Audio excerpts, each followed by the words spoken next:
मैं तरुण और आप देख रहे हैं हिंदुस्तान की चुनावी यात्रा 24 का चौधरी कौन। हम इस समय मौजूद हैं कैराना लोकसभा सीट के नकुड़ विधानसभा में सरसावा बाजार में। कुछ लोग हैं, इसे जानेंगे कि इस बार के इनके मुद्दे क्या रहेंगे। 2022 में धर्म सिंह सैनी इस विधानसभा से चुनाव लड़े थे। उसके पहले 2017 में भाजपा में आए थे, जीते थे, मंत्री थे, लेकिन चुनाव के ऐन वक्त उन्होंने पाला बदला और जनता ने उन्हें विपक्ष में धकेल दिया। वो यहाँ से चुनाव हार गए। यहाँ से मौजूदा सांसद भाजपा के हैं। ये जिला तो सहारनपुर पड़ता है, लेकिन लोकसभा सीट जो आती है वो कैराना के अंतर्गत आती है। कैराना में जैसे सबको पता है, इस समय जो हसन परिवार की बेटी चुनावी मैदान में सपा के सिंबल पर, तो वहीं भाजपा ने एक बार फिर अपने मौजूदा सांसद प्रदीप चौधरी पर दांव खेला है। इन दोनों के बीच क्या बसपा का भी कोई जनाधार है? बसपा जो लगातार 2014 के बाद संघर्ष कर रही है, उसकी क्या स्थिति है? लेकिन इन सबसे अलग जो बार बार महत्वपूर्ण है कि सरसावा सहित देश के लोग क्या चाहते हैं अपनी सरकार से। वोट देने जाएंगे तो अपनी जाति देखेंगे, गोत्र देखेंगे, धर्म देखेंगे, या इन सब से ऊपर उठकर मुद्दों की विकास की राजनीति करेंगे। एक एक करके पहले कुर्ते वाले लोगों से पूछ लेना चाहिए कि उनका चुनावी मिजाज क्या है, क्योंकि राजनीति का एक केंद्र वही लोग होते हैं। क्या नाम पड़ेगा चाचा आपका? राज सिंह माजरा। राज सिंह जी, किस पार्टी में हैं आप? मैं भारतीय जनता पार्टी का यहाँ संयोजक हूँ विधानसभा नकुड़ का। विधानसभा संयोजक। तो क्या बता रहे हैं आप 10 साल में अपनी सरकार की क्या उपलब्धियां लोगों को बता रहे हैं? अनंत उपलब्धियां हैं, अनेकों उपलब्धियां हैं। 5 बता दीजिए नकुड़ में जो किया हो आपने। सहारनपुर उत्तर प्रदेश के अंदर, जिसमें सहारनपुर शामिल है, कैराना लोकसभा शामिल है। ये क्राइम कैपिटल कभी जाना जाता था 10 साल पहले। अब ये क्राइम लेस है। इसका क्राइम लेस होना बहुत बड़ी बात है। कैराना लोकसभा के अंदर लोगों ने डर करके पलायन किए हैं। जब से गवर्नमेंट आई, जब से कोई प्लान नहीं। हमने देखा गरीब लोग, बड़े बड़े लोगों को घर में शौचालय है, वो शौचालय की कीमत को नहीं समझते। वो गरीब आदमी जिसके घर में शौचालय नहीं था, उसको शौचालय मिला। दुनिया में कोरोना महामारी के दौरान अगर कहीं दवाई सबसे पहले उपलब्ध हुई तो वो हिंदुस्तान के अंदर हुई और कोरोना को कंट्रोल किया गया। गरीब लोग, बहुत बड़ी तादाद में इस देश के गरीब लोग, कोई भूखा नहीं मरा। सबको राशन सरकार ने दिया, खाना सरकार ने दिया। 500 सालों से लड़ते लड़ते राम मंदिर सरकार ने निर्माण इसी सरकार में हुआ। अनेकों उपलब्धि हैं, गिनवानी शुरू करो तो आप थक जाएंगे सुनते सुनते। मैं आपको थोड़ा सा याद दिला दूं, शायद आप भूल रहे हैं। थाना भवन में सुरेश राणा विधायक थे, मंत्री थे, गन्ना का सब कुछ, वो उनके पास गन्ना का मंत्रालय था। गन्ना मिल, अभी हम तुरंत वहीं से आ रहे हैं थाना भवन से, लोगों ने कहा भैया गन्ना की जो फसलें हैं हमारी बजाज मिल में बकाया हैं। क्या सरकार जो दावा करती है कि 15 दिन में हम भुगतान करेंगे, जब पश्चिमी उत्तर प्रदेश की एक पहचान गन्ना भी है, आपको नहीं लगता वो मुद्दा होगा? और आपकी सरकार ने उसको लेकर क्या काम किया? बजाज मिल उन्होंने बाकायदा नाम लिया थाना भवन में लोगों ने। बजाज मिल का तो मुझे पता नहीं, लेकिन सहारनपुर में जितनी मिलें, यहाँ तो स्थिति ये थी कि हमारे जनपद की 4 मिलें तत्कालीन सरकार ने बेच दी थी। वो इस सरकार ने वापस चालू कराई, किसानों को चालू करा करके मिल दी। और यहाँ कोई ऐसी फैक्ट्री नहीं है। मेरा गन्ना, मैं अपने व्यक्तिगत गन्ने की बात करूँ तो शेरवू मिल में जाता है, जिसका पेमेंट अप टू डेट है। कुछ साथियों का गन्ना देवबंद मिल में जाता है, उसका पेमेंट अप टू डेट है। लेकिन ये बजाज मिल वाला जो है, ये पहली बार नहीं है। मैं 2022 में भी यहाँ आया था, तब भी यही स्थिति थी, बजाज मिल को लेकर दिक्कत थी। 2021 में आया हूँ तब भी, और 2 साल बाद आया, मुझे लगा हो सकता है स्थिति ठीक हो गई हो, बेहतर हो गई हो, लेकिन स्थिति बेहतर नहीं हुई। ये किसान बार बार ये कह रहा है कि बजाज मिल मतलब पैसे बकाया हैं। ये बात तो आप तक पहुँचती होगी, आप तो संयोजक हैं इस विधानसभा के।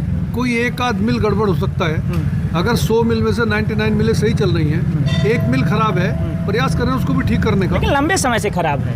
हाँ, वो स्थिति उसकी बजाज की है, मैं मानता हूँ आपसे। बजाज की स्थिति ऐसी है, बाकी किसी मिल की ऐसी क्या स्थिति नहीं दिक्कत है? क्या मतलब बजाज मिल अगर नहीं मानेगा तो ये तय हुआ है कि आने वाले समय बजाज मिल का गन्ना काट दिया जाएगा, दूसरी मिलों को गन्ना सप्लाई किया जाएगा। तो ये कहाँ से तय हुआ? कौन तय किया? कोई आधिकारिक बयान सरकार की तरफ से इसको लेकर आया है? ये तो जो या संगठन आप लोग, जो गन्ना विभाग का हमारा डिपार्टमेंट है, गन्ना डिपार्टमेंट है, उसने तय कर दिया। वो सुनते सुनते फेडअप हो गए। और केवल एक मिल, आप सही कह रहे हैं, बजाज मिल केवल एक, जिसके गन्ने पेमेंट की स्थिति खराब है, बाकी मिलों की टॉप की स्थिति है, अप टू डेट पेमेंट है। आप लोगों पर एक आरोप लगता है, क्योंकि आप भाजपा के नेता हैं और संयोजक, इसलिए मैं कह रहा हूँ, जो समाजवादी पार्टी है, जो भी आपके विपक्ष हैं, उनका एक आरोप है। वो आरोप ये है कि बार बार यहाँ ध्रुवीकरण की राजनीति आप लोग कर जाते हैं। कुछ भी आता है इन वक्त पे, आप लोग जब वोटिंग के 2-3-4 दिन बचते हैं तो उन रातों में आप लोग फिर वही 2012 उनके दंगे और उनकी चीज़ों को याद दिलाते हैं और पूरा चुनाव पोलराइजेशन कर देते हैं। जो विपक्ष का आरोप है भाजपा और उनके समर्थकों पर, इसको कैसे देखते हैं? कहते हैं इनके पास बताने को कुछ नहीं है, इसलिए बार बार विधानसभा को वो 2012 की स्थिति याद दिलाते हैं। ये भाजपा के ऊपर जो आरोप है गलत है। भूतकाल के से सबक लेकर के भविष्य में चला जाता है, इसलिए भूतकाल को याद रखने तो बहुत आवश्यक है, बहुत ज़रूरी है। और ध्रुवीकरण हम नहीं करते। ध्रुवीकरण उन लोगों के करने से होता है जिनकी राजनीति का आधार केवल और केवल तुष्टिकरण है। ठीक है, वो जो तुष्टिकरण करने वाले लोग हैं उस वजह से ऑटोमेटिक ध्रुवीकरण हो जाता है। भाजपा इसको कभी नहीं करती। भाजपा तो सबका साथ, सबका विकास और सबका विश्वास के सिद्धांत पे चलती है। भाजपा जो विकास का कार्य कर रही है उसमें किसी को नहीं देख रही अल्पसंख्यक है क्या, अनुसूचित है क्या, अगड़ा है कि पिछड़ा है, किसी को नहीं देख रही। जो भी पास है, लेकिन कैंडिडेट चुनते वक्त ये आप लोग देख लेते हैं। कैंडिडेट चुनते वक्त भी कोई नहीं देखता। कैंडिडेट जो आप कितने कैंडिडेट ऐसे हैं जिनका कभी फील्ड और पॉलिटिकल फील्ड नहीं रहा, उनको भी टिकट दिए गए हैं। पर सोचिए, भाजपा के पास अल्पसंख्यक मोर्चा तो है, लेकिन प्रत्याशी अल्पसंख्यक कोई नहीं है। मुसलमानों की अगर हम बात करें तो आप अगर ये बात करें तो आप ये भी सोचिए कि कितने प्रतिशत मुसलमान वोट भाजपा को देता है, उसके आधार पर कैंडिडेट तय होता तो है। क्यों नहीं जीत पा रहे हैं विश्वास? 10 साल समय बीत गया आपकी सरकार केंद्र में, 7 साल यहाँ पर, और प्रचंड बहुमत की सरकार है, छोटा मोटा बहुमत नहीं मिला है, तब भी आप क्यों विश्वास नहीं जीत पा रहे हैं, जब आप दावा कर रहे हैं कि आपने सबके लिए, सबका प्रयास, सबके लिए काम कर रहे हैं? अब की बार इस चुनाव में हम कम से कम 20% मुस्लिम वोट पाने जा रहे हैं। कम से कम 20% मुस्लिम वोट हम पाने जा रहे हैं, ये पहली बार है। 70 सालों से इस देश के अंदर केवल और केवल तुष्टिकरण की राजनीति की गई। वो तुष्टिकरण की राजनीति करते करते करते करते जितना हमारा अल्पसंख्यक समाज है वो एक वोट बैंक में तब्दील होकर के रह गया। उसको तोड़ने में समय लगेगा। हम 20% तक पहुंच गए हैं, आने वाले समय में हम बहुत आगे बढ़ने का प्रयास करें। ठीक है, क्या नाम है आपका? मेरा नाम नवीन कुमार जैन है। क्या करते हैं नवीन जी? मैं तो व्यापारी हूँ। क्या कैसा चल रहा है व्यापार धंधा? एक तो अभी पिछले 1 साल से भाजपा की सरकारों पर आरोप लगा कि सरकारों ने शटर मतलब गेट खुलवा कर जीएसटी नंबर इन अधिकारियों ने पूछे हैं। क्या वाकई सच्चाई थी? ये तो सब आरोप प्रत्यारोप लगते रहते हैं। हम अगर व्यापारी हैं तो हमें भी इस सरकार से अगर हम कुछ इच्छा रखते हैं कि हमें कोई मदद करे तो हमें अपना टैक्स भी समय पर भुगतान करना चाहिए। बिल्कुल, सरकार चाहती है कि हम लोग बिल्कुल सिस्टमेटिक ढंग से चलें, बैक डोर का दरवाज़ा मत रखें। तो अगर सरकार कोई अच्छी व्यवस्था बना रही है तो हम लोगों को सहयोग करना है, हम सहयोग कर रहे हैं उसके अंदर। सहयोग जो व्यापारियों का वर्ग है वो कहता है कि लाल फीता शाही हावी है, अधिकारी आके परेशान कर रहे हैं, उनका टर्नओवर कम है जीएसटी के हिसाब से, फिर भी उन पर दबाव डाला जा रहा है। मतलब ये जो मुद्दे हैं, क्या ये वाकई इस तरह की कोई बातें जमीन पर थी? क्योंकि आप व्यापारी, ये सब भ्रम की स्थिति बनाने के लिए है। अगर मैं दुकानदारी कर रहा हूँ उसमें ऐसा कोई लॉजिक नहीं है कि मुझे जीएसटी पूरे देनी है। जो मैं बेच रहा हूँ तो उसको मुझे जीएसटी देनी चाहिए। जब मैं किसी कस्टमर से ले रहा हूँ तो मुझे देनी चाहिए। ये तो वो लोगों के आरोप हैं जो लोग इस जीएसटी को एक बहुत बड़ा वो समझते हैं कि हमारे ऊपर क्या चीज़ लाद दी गई है। ऐसा कुछ नहीं है। ये जीएसटी को समझने का खेल है। जो व्यापारी इसको समझ रहा है वो अच्छी तरह से उसका भुगतान कर रहा है। ठीक है, क्या नाम है आपका? मेरा नाम कमल रोहिला। क्या करते हैं आप? मैं तो व्यापार करता हूँ। व्यापार करते हैं। सहमत हैं व्यापार का स्थिति कुछ सुधरी है कि बस ऐसे हवा ये भाजपा वालों का? व्यापार भी सुधरा है, महिला बेटी भी सुरक्षित हुई है, और हर तरीके से जो चहुमुखी विकास मोदी जी के नेतृत्व में हो रहा है। भाजपा के समर्थक, वो कार्यकर्ता टाइप बूथ अध्यक्ष नहीं है क्या? मैं एक आम आदमी हूँ। सही से बताइए, चौमुखी विकास तो कोई नेता ही बोलता है, क्योंकि बाकी तो जनता सामान्य विकास बताती है। हाँ, मैं एक आम नागरिक हूँ। हाँ, सही से बताइए, भाजपा के हैं क्या? भाजपा का कोई है दायित्व आपके पास? मैं आम नागरिक हूँ। अच्छा ठीक है, मान लिया। हाँ बताइए। बहुत अच्छा विकास हो रहा है योगी जी और मोदी जी डबल इंजन की सरकार में। बहुत मज़ा आ रहा है। सब लोग सुरक्षित हैं। विपक्ष के पास मुद्दा नहीं है कुछ भी। भ्रष्ट लोग हैं, उनके पास मुद्दा ही कुछ नहीं है। वो तो कहते हैं ईडी सीबीआई को भी लगा रखा है इसी काम में कि जिससे विपक्ष वाले शांत रहे हैं। अगर हम भी कुछ गलत काम करेंगे तो ईडी हमारे पे भी जांच करेगी। हाँ, हम भी ईडी के शिकंजे में आएंगे। अच्छा, अगर गलत काम करेंगे। अच्छा, इधर भी कुछ लोग हैं। क्या नाम है चाचा आपका? मेरा नाम है नरेश चंद जैन। नरेश जी, आपने अपने आस पड़ोस के लोगों को सुना जी? ये इसमें से 1-2 लोग तो भाजपा के लोग हैं, एक लोग बोल नहीं रहे थे। क्या वाकई जिस तरह का रचाया बसाया गया भाजपा के लोगों के द्वारा, उनके समर्थकों के द्वारा, क्या ये वाकई सच्चाई है कि सरसवा की स्थिति इसके उलट है? देखो, वास्तविकता की तरफ अगर हम मनन करें इस देश और प्रदेश में, इस वक्त वो वास्तविकता की बात नहीं हो रही है जो वास्तविकता की बात आम जनता के लिए होनी चाहिए। बेरोजगारी के विषय में चर्चा होती है बहुत अच्छी तरीके से।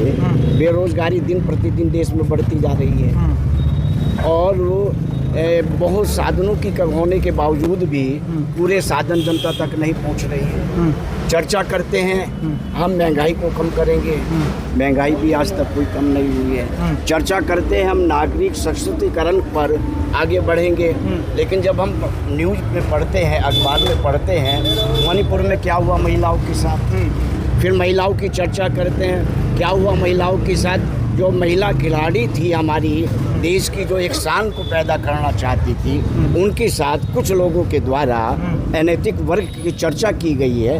क्या वो उचित थी? देखो ये चर्चाएं तो हैं, हाँ। महत्व तो रखते हैं, महंगाई भी महत्व रखती है, बेरोजगारी भी महत्व रखती है।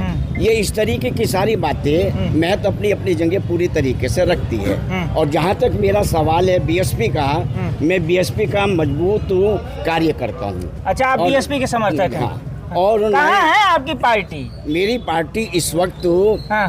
वास्तव में हाँ, फाइट की तरफ बढ़ती जा रही है। लोग कह रहे और- हैं बहन जी निकल ही नहीं रही हैं, पता नहीं क्या हो गया 14 के बाद, ऐसा क्या हुआ, कुछ देखो, पता चला आप लोगों ऐसा को? कुछ नहीं, ये तो लोगों के भ्रमात्मक चर्चाएं हैं। हाँ। बहुत लोग चर्चाएं करते हैं ये आदमी नहीं आया, ये आदमी नहीं आया, ये आदमी नहीं आया, लेकिन वास्तव में वो अपने संगठन के साथ काम करने का कर्म कर रही है। हाँ। उसका संगठन बूथ स्तर से लेकर और मंडल स्तर, और फिर मंडल स्तर से लेकर प्रदेश स्तर, और फिर प्रदेश स्तर से लेकर देश स्तर पर उनका संगठन काम करता है। अच्छा, आप एक बात मानेंगे कि नहीं, भाजपा अगर 50% से ज़्यादा वोट पा रही है तो उसमें कहीं ना कहीं जो आंकड़े आ रहे हैं, आपका वोट बैंक खिसक गया है। ये सच्चाई है। सब तमाम 3-4 चुनाव जो 2014, 17, 19 और 22 का चुनाव बीता, उसमें साफ दर्शा रहा है कि मायावती का जनाधार खिसका है, और जो खिसक कर गया भी है तो सपा के गठबंधन करने के बावजूद भी सपा के पास नहीं गया है, वो भाजपा की तरफ मूव कर गया है। देखो, इसके विषय में मैं आपको कहता हूँ, ये राजनीतिक स्थिति परिस्थिति हुआ करती है। कभी कोई पार्टी अप करती है, कभी कोई पार्टी माइनस की तरफ आ जाती है, लेकिन वो पार्टी कभी समाप्त नहीं होती। कभी हमने बीजेपी की देखी है, एमपी में सिर्फ 2 ही सीटें गई थी, उसके बाद फिर चुनाव हुआ तो 88 सीटें चली गई, फिर चुनाव हुआ पूर्ण बहुमत की सरकार बन गई। फिर हमारे सवाल वो नहीं है, सवाल है 2007 में नारा गूंजने वाली मायावती जो कहती थी चढ़ गुंडन के छाती पर मोहर दबाव हाथी पे, वो मायावती साइलेंट हैं। सवाल इसको लेकर है। देखो, साइलेंट कहीं नहीं है। हाँ। आज तक मायावती, ये ठीक है जो आप चर्चा कर रहे हैं, लेकिन ये वास्तविक चर्चा नहीं है आपकी। वो अपनी जगह पूरी तेजी से काम कर रही है। उन्होंने अपने क्षेत्र में जितने भी उम्मीदवार खड़े करने थे लोकसभा के लिए, उन्होंने खड़े किए। विधानसभा का चुनाव उन्होंने लड़ा, उसमें हमारा कोई विधायक नहीं आया। ये तो राजनीतिक स्थिति परिस्थिति की बात है। लेकिन ये इसका 22 के मतलब बाद ये उन्होंने नहीं कोई है। रैली भी तो नहीं की। रैली, वो अब चुनाव आ रहा है तो जब 2000 आज 2 अप्रैल है, 17 दिन में पहला 19 तारीख को पहले चरण का चुनाव है। हाँ। और उसके बाद समय बचेगा नहीं। आपको लगता है एक पार्टी इतने जल्दी इतना फोर्स के साथ आएगी और सब कुछ ठीक कर लेगी? उस पार्टी का जो कैडर वोट है, जो मजबूत वोट है, वो लेकिन उनके और भी तो साथ वोट है। चाहिए ना चाचा? हाँ, नहीं, वोट नहीं, सब वोट मिल रही है। चलिए। मैंने अभी लोकसभा चुनाव इस क्षेत्र का देख रहा हूँ। इस क्षेत्र के लोकसभा चुनाव में बहुत तेजी के साथ सर्व समाज के लोग बीएसपी के साथ जुड़ने की तरफ तेजी से बढ़ रहे हैं। सरोजन हिताय सरोजन सुधा, सरोजन हाँ? हिताय, सरोजन ठीक है, हिताय। देखना होगा आंकड़े किस तरह की बातें। क्या नाम है आपका? मदन लाल शर्मा। मदन लाल जी, ये सब तो पार्टी वाले लोग हैं, सब अपनी अपनी गप मार रहे हैं। वाकई क्या स्थिति है? मैं रिटायर्ड अध्यापक। रिटायर्ड अध्यापक हैं, क्या स्थिति है? नए जो अध्यापक है उनका एनपीएस वाला पूछ नहीं लेते भाजपा वालों से? एनपीएस वाला ओपीएस लागू करेंगे कि नहीं? हाँ। ओपीएस लागू होना हाँ। और ये बड़ा मुद्दा है शिक्षकों बड़ा के बीच। मुद्दा है। हाँ। लेकिन एनपीएस को जिस तरह लाया गया है ना, हाँ। वो आज नहीं आया। हाँ। वो 2004-05 में आया था, और लोग कहते हैं भाजपा ने लाई, कांग्रेस के शासन में आया है। और एनपीएस जो है ना, अगर उसको हम थोड़ा, उसका क्रियान्वयन सही नहीं हुआ। कौन नहीं क्रियान्वयन करा? 10 साल से ये सरकार में है। बड़ी बड़ी रैलियां हुई ओपीएस को लेकर। बड़ी हो रही है। हिमाचल में सरकार जब गिरी तो कहा गया कि सरकारी कर्मचारी नाराज हैं। क्यों कर रहे हैं? वो इसलिए कर रहे हैं कि जैसे मैं रिटायर हो गया हूँ, मुझे पेंशन मिल रही है और मैं निश्चिंत हूँ, ये सोचकर। लेकिन उसमें जब पैसा मिलता है, अब उस पैसे को सोच के मैं ये सोच रहा हूँ मुझे 100 रुपये हर महीने मिलते रहें, और एकदम मुझे 50,000 मिल जाए, ये मुझे गवारा नहीं। इसलिए वो योजना सही है अगर उसको बारीकी से समझा जाए। लोग कर रहे हैं विरोध, लेकिन उसके पक्ष में भी है। तो क्या अगर आपको मौका मिले, हालांकि संभव नहीं है, पर फंड अपना जो ट्रांसफर, आपने पेंशन बेची होगी, वो सब ट्रांसफर करके आप एनपीएस मूव करना चाहेंगे? नहीं, मैं उसको ही लेना चाहता था। हाँ। मैं उसको ही लेना चाहता। मैंने तो उसमें पेंशन उपलब्ध बेची, नहीं था। सुनो, मैंने पेंशन बेची, हाँ। लेकिन मुझे नुकसान हुआ उसका। अच्छा, नुकसान हुआ। लेकिन जहां आज मुद्दे सरकार की तरफ की बात करते हैं ना, हाँ। अब आप अगर कैराना विधान लोकसभा की बात करें, कैराना लोकसभा के जो प्रत्याशी हैं 5 साल से वो MP हैं, अगर उनका विकास गिने 2-4 गिनाऊं, ऐसी एड क्या कराऊं, आप पिलखनी से पटनी चले जाएं, वो सड़क बनी है कि जो हमने कभी सोची भी नहीं थी। रेलवे का ओवरब्रिज बन गया, चिलकाना से सहारनपुर जाने के लिए वो रोड छोड़ दी लोगों ने, 10-15 मिनट में सहारनपुर पहुंच रहे हैं। सौंदे बांस गाजीपुर का पुल जो 75 साल से इंतजार कर रहा है, इस सरकार में बन रहा है। अभी जिसको बहुत बड़ा है, मैं- इतनी बड़ी लोगों को हाँ, आप सही। विकास की बात जहाँ है, शाहजहांपुर का पुल, ये हमारे प्रदीप जी की देन है। और प्रदीप जी का स्वभाव, मजदूर स्वभाव, उनका चरित्र, ठीक है, उनका एक चीज अभी हम- भ्रष्टाचार का एक दब्बा नहीं है।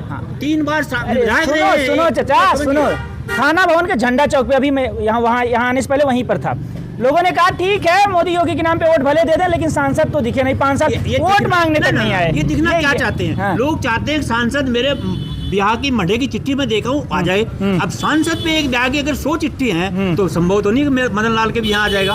सांसद के पास रोज मरने जीने की इतनी खबरें होती है, बहुत ज्यादा संख्या में जाते हैं लोग, लेकिन सबके नहीं जा काम पाते। करवाने तो जा ही सकते हैं, 365 दिन होता काम है। की जहाँ तक बात है, मैंने विकास की बता दी। आज पूरे प्रदेश में क्या शांति है ये समझ लिए। केवल एक मुद्दा सुरक्षा का, हाँ। उत्तर प्रदेश की सुरक्षा के मुद्दे पर भारत की सरकार बन जाएगी, लेकिन- ये मैं डेफिनेटली कहता हूँ। लेकिन जो डाटा आता है सरकार की तरफ से क्राइम का, नहीं, उसमें क्राइम तो- का डाटा की बात करें, मानो कोई क्राइम को हम एकदम समाप्त नहीं कर सकते। आप क्राइम की वो समझेंगे, बढ़ रहा है, वो डाटा दर्शा रहा है कि बढ़ा है मामला। क्राइम अगर कोई करता है वो बच नहीं पाता, है। क्राइम करने वाला बच नहीं पाता, भ्रष्टाचार करने वाला बच नहीं पाता। मतलब सुरक्षा एक बड़ा मुद्दा बड़ा रहेगा, मुद्दा है। बड़ा मुद्दा रह जाएगा। क्या नाम पड़ेगा आपका?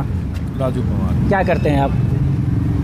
मैं नगर पालिका सरसावा चेयरमैन। हाँ, सरसावा चेयरमैन चेयरमैन है आप? किस पार्टी से चेयरमैन? अभी तो भाजपा से। अरे अभी क्या, अभी जब लड़ेंगे तभी अच्छा, निर्दलीय चुनाव लड़े। क्यों पलट गए? मतलब मदद नहीं करते थे क्या ये लोग अगर निर्दलीय वाले लोगों को? नहीं, ऐसा कुछ नहीं रहा। हाँ। पूरा सब अरे खोल कर बता दीजिए, क्या ही खोल कर करेंगे? बता रहा हूं। निर्दलीय जीते हैं, कोई नहीं, थोड़ी नहीं, भाजपा के सिंबल पे चुनाव जीते हैं। नहीं हाँ, अभी भाजपा में। अभी भाजपा में है। क्या लग रहा है आपके यहाँ की स्थिति क्या है? पहले भी मैं भाजपा में। हाँ? पहले बस भी टिकट मिलने तक आप नहीं थे, मतलब रिजर्वेशन आपका कंफर्म नहीं हुआ, इन्होंने वेटिंग में डाल दिया। नहीं, बीच में 5 साल में दूसरी पार्टी में रहा। कौन सी पार्टी थी? बस ऐसे ही रहा। अरे निर्दलीय। निर्दलीय नहीं था, कोई पार्टी तो रही होगी। कोई बात नहीं। हाँ, अरे बता दो, खुल के बताओ नेताजी। अब हम भाजपा में। हाँ? अब हम भाजपा में। क्या देख लिया भाजपा में कि सरकार है इस वजह से आए? विकास है। दबाव वबाव डलवाया नहीं, क्या नहीं, कोई इन लोगों दबाव ने? नहीं। हाँ, लोग कहते हैं कि जो भाजपा वाले लोग हैं, जो अगर जो जहाँ जीत नहीं पाते वहाँ ED CBI और इनका धमका डरा के थाना इन सब से मैनेज करके पलायन करा लेते हैं। क्या ऐसा? नहीं, ऐसा कुछ नहीं है। बता दीजिए, देखिए आपको तो बता- निर्दलीय जीते हैं। बता रहे हैं। हाँ? राष्ट्रवादी पार्टी है, हाँ। देश के तब विकास फिर के क्यों आपको निर्दलीय लड़ना पड़ा? क्या वजह थी आपको छोड़कर जाना पड़ा 5 साल? लिए। नहीं, मैं पहले दूसरी पार्टी में था और पहले भी कौन सी पार्टी में थे? अरे बता पहले दीजिए। समाजवादी में। समझ, क्या दिक्कत है? दोनों पार्टियों में डिफरेंस क्या है आपको? बहुत डिफरेंस है। क्या है? जैसे भारतीय जनता पार्टी पूरे देश की पार्टी है, राष्ट्रवादी पार्टी है। वो भी तो कहते हैं, वो रक्षा मंत्री जब मुलायम सिंह यादव थे तो चीन के दांत कट्टे कर दिए थे। वो समय की बात है, अब वो बात नहीं। तो आप भी इंतजार कर रहे हैं कि हवा पलटे और साइकिल की फिर नहीं, सवारी करने का? हाँ? ऐसा नहीं, हाँ, ऐसा अब बने रहेंगे। हाँ, बने रहे। हाँ, कैसे मान लें लोग? मानेंगे क्यों नहीं? नहीं, ये तो आपको बताना होगा ना कैसे मानेंगे। मानेंगे, हमारा प्यार रहेगा, एक विश्वास चीज़ रहेगा। मैं आपसे जानना चाह रहा था कि OPS को लेकर जो हम चर्चा की है, जो अधिकारी वर्ग है, जो भी शिक्षक है, जो वोटिंग का पूरे उसमें है, पोस्टल बैलेट में तमाम पिछले 2-3 चुनाव से जब से OPS का मुद्दा उठा है, उसमें देखा गया है कि पोस्टल बैलेट में बहुत सी सीटों पर भाजपा पिछड़ती हुई नजर आई। पोस्टल बैलेट पिछड़ने का मतलब साफ दर्शाता है कि सरकारी कर्मचारी जो है वो नाराज़ है भाजपा से, और उसका एक बड़ा मुद्दा OPS को लेकर। OPS जैसे जो मुद्दे आते हैं तो आप उसको कैसे टैकल करते हैं? क्योंकि आपकी सरकार तो खुलकर कह रही है कि NPS ही देंगे, OPS हमारे बस की बात नहीं है। कोई ऐसा विरोध हमारे यहाँ तो है नहीं। हमारे यहाँ तो पोस्टल बैलेट जितने खुले हमारे पक्ष में खुले। अच्छा हमारे विधानसभा चुनाव 2022 में जी।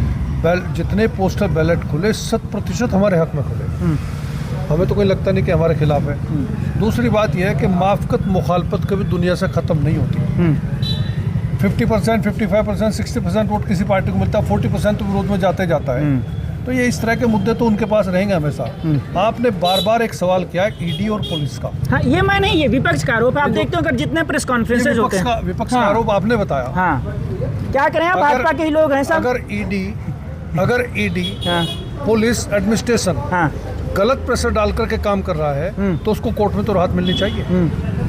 जो आदमी अंदर जा रहा है उसको कोर्ट में भी राहत नहीं है। और अब तो कल तो खुलासा कर दिया केजरीवाल ने, अपने ही 2 मिनिस्टर्स का नाम ले दिया कि नायर इन लोगों को रिपोर्ट करता था। अब उन दोनों की हवा निकली हुई है जिनका नाम लिया है। हड़कंप मचा हुआ है उस पार्टी के अंदर। जिस पार्टी का नेता, याद करिए अरविंद केजरीवाल के वो बयान जो सरकार बनने से पहले दिया करता था, हम आम आदमी रहेंगे, हम कार में नहीं चलेंगे, हम बंगले में नहीं रहेंगे। हजारों करोड़ रुपए बंगले की साज सज्जा के ऊपर लगा दिए। क्या सैद्धांतिक लोग हैं? मैं आपसे एक बात कहना चाहता हूँ, देखिए मेरी बात सुनिए। मेरी बैकग्राउंड इंडियन एयरफोर्स की रही है। मैं इंडियन एयरफोर्स 94 में छोड़ करके आया था। मैं अगर 2014 के पूर्व के डिफेंस और 2014 के बाद के डिफेंस का तुलनात्मक अध्ययन करूं तो आप यकीन नहीं करेंगे, जमीन और आसमान का अंतर है। एक चीज हमको बताइए, सुन लीजिए पहले एक बार। 2012 में इस देश के रक्षा मंत्री A.K. एंटनी का रिटन स्टेटमेंट है लोकसभा के अंदर। उन्होंने कहा we can not disturb the infrastructure constructed by China. Why? Because China is much more powerful than India. We can not disturb. ये ऑन रिकॉर्ड पार्लियामेंट के अंदर स्टेटमेंट है। और आप जैसे पत्रकारों ने जब डॉक्टर मनमोहन सिंह को घेरा तो डॉक्टर मनमोहन सिंह ने पत्रकारों को ये कहा कि इस मुद्दे को ज़्यादा हाईलाइट मत कीजिए। ये रिक्वेस्ट करके कहा। इस मुद्दे को ज़्यादा 68,000 किलोमीटर चाइना अंदर आ गया था। आज कहाँ है चाइना? आज उस बॉर्डर लाइन के बाहर है। नहीं, आरोप तो विपक्ष इस पे भी लगाता है कि गलत लगाता है। मैं अरुणाचल प्रदेश को फिजिकली मैं देख चुका हूँ। मैं अरुणाचल प्रदेश में फिजिकली बॉर्डर के ऊपर रह करके आया। एक आखिरी मैं बात करना चाह रहा हूँ कि अजीत पवार पर जब आपका विधानसभा चुनाव महाराष्ट्र में लड़ रहे थे तो अजीत पवार को लेकर भाजपा के बड़े नेता क्या कुछ कहें, वो सारा सब कुछ डॉक्यूमेंट है उस पर। वही अजीत पवार जैसे ही भाजपा में शामिल हो जाते हैं सब कुछ साफ हो जाता है। प्रफुल्ल पटेल भाजपा के सहयोगी दल में आते हैं, एनसीपी से सब कुछ ठीक हो जाता है। कर्नाटक में जेडीएस को क्या कुछ नहीं कहा गया इसी कर्नाटक विधानसभा चुनाव में। जब तक विपक्ष में तब तक मीठा मीठा गप और कड़वा कड़वा थू वाली स्थिति क्या है? नहीं, गलत कर रहे हैं आप। मीठा मीठा गप कड़वा कड़वा थू नहीं है। ये पॉलिटिकल सिस्टम है। इस पॉलिटिकल सिस्टम में साम दाम दंड भेद ये सब करके अपने सिस्टम को लागू करने के लिए, तो मतलब ये मान रहे हैं कि दबाव बनाया जाता है। अपनी विचारधारा को लागू करने के लिए यदि सत्ता नहीं होगी तो कैसे लागू करेंगे? मतलब आप मान रहे दबाव करते हैं आप? नहीं, दबाव नहीं करते, कन्विंस करते हैं। साम दाम दंड भेद मतलब हमने क्या नीतीश कुमार को दबाव दिया? नीतीश अपनी मर्जी से आए। इसी प्रकार सब लोग आ रहे हैं, इसी प्रकार जीत भी आए हैं। कहीं ना कहीं उन चीजों को एक्सेप्ट भी करना पड़ता है। दुनिया के राष्ट्राध्यक्ष आज आपके प्रधानमंत्री के पीछे कदम ताल कर रहे हैं, उनके पैर छूने का भी काम कर रहे हैं, जो आज तक इस देश के इतिहास में कभी नहीं हुआ। ठीक है, वो तो विजुअल्स नहीं थे, उसमें नहीं पता चल पाता क्या है। ठीक है, मैं लगभग बातें समझ गया आप लोग। एक तो भाजपा के नेताओं की स्थिति क्या है। हाँ, वो भाजपा वाले छोड़ते नहीं। मंच माला और माइक भाजपा नेताओं की बड़ी ख्वाहिश। तो भाजपा के नेता बहुत मुखर होकर बोलते हैं। क्या नाम है आपका? मेरा नाम अरविंद बंसल है। क्या करते हैं अरविंद जी? मैं कांग्रेस अध्यक्ष हूँ यहाँ पे संस्थान में। कांग्रेस की क्या स्थिति है भाई? आ जाओ यार, बहुत आप आ जाओ यार, आप सेंटर में आओ भाई। हम सेंटर में हैं। कांग्रेस आज बहुत बड़ी मजबूती के साथ यहाँ पे इलेक्शन लड़ने का काम कर रहे हैं। जो गठबंधन हुआ है समाजवादी का और कांग्रेस में, उसका यहाँ पे पूरा असर देखने को मिलेगा आपको। इकरा हसन आज अपने पूरे दम से इलेक्शन लड़ने की कोशिश करिए और ऊपर वाले चाह तो हम इलेक्शन जीतेंगे। और सहारनपुर में इमरान मसूद कांग्रेस पार्टी से इलेक्शन लड़ रहे हैं और हो सका तो वे भी पूरी उम्मीद के साथ ये इलेक्शन जीतेंगे। अरे ये तो ठीक है, जीत जाएंगे हारेंगे वो तो जनता 4 जून को जब गिनती होगी पता है। किन मुद्दों को लेकर जा रहे हैं? कहाँ हैं आप लोग? बेरोजगारी, ये क्या कहते बेरोजगारी है, जो आज के टाइम में जो सबसे बड़ी बात है बेरोजगारी है। आज काम नहीं है बाजारों के अंदर। ठीक है, सब कुछ है लेकिन काम नहीं है। एक गरीब आदमी को आज काम की सबसे ज्यादा जरूरत है। आपके एक साथी थे, वो छिटक के चले गए। कई बैठकों में बैठे जयंत चौधरी, लोग कह रहे हैं उनके छिटकने से नुकसान होगा आपको। कोई नुकसान नहीं है। कांग्रेस इतना बड़ा समुद्र है, इसमें 2-4 लोटे निकलने से कोई फर्क नहीं पड़ेगा। इसलिए आते हैं जाते हैं, कोई फर्क नहीं पड़ता है बस।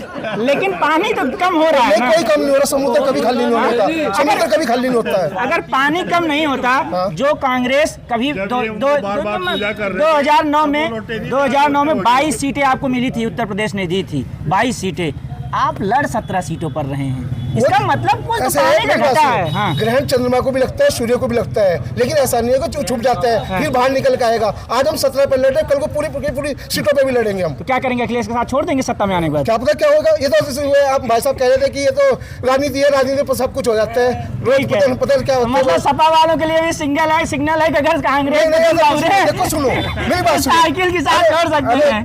गठबंधन